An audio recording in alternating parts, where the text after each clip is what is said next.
প্ৰথমে চাওক কেইটামান স্নেপশ্বট।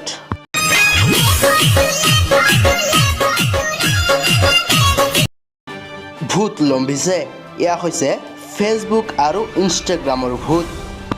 আৰু এই ভূতে লজ্জানত কৰিছে ছ'চিয়েল মিডিয়াক। সকলোৰে কেৱল ষ্টাৰ হোৱাৰ মন। কেইটামান লাইকছ আৰু ফলোৱাৰ্ছৰ কাৰণে সকলো কৰিব পাৰে একাংশ আধুনিক মানুহে। লাখ লাখ ফলোৱাৰ্ছৰ বাবেই মাতৃ পুত্ৰৰ পবিত্ৰ সম্পৰ্কত কালিমা সানিলে এদল ল'ৰা ছোৱালীয়ে।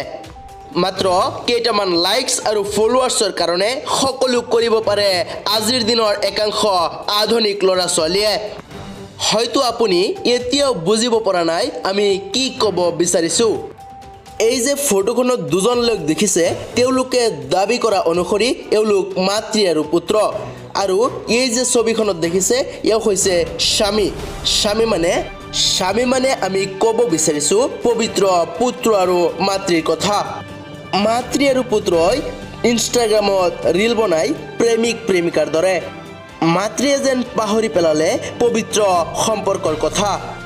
এয়া কি চলিছে আজিৰ আধুনিকতাৰ নামত। মাতৃ আৰু পুত্ৰই হেৰাই পেলাইছে পবিত্ৰ সম্পৰ্কৰ কথা। কোনফালে গতি কৰিছে আজিৰ নৱপ্ৰজন্ম।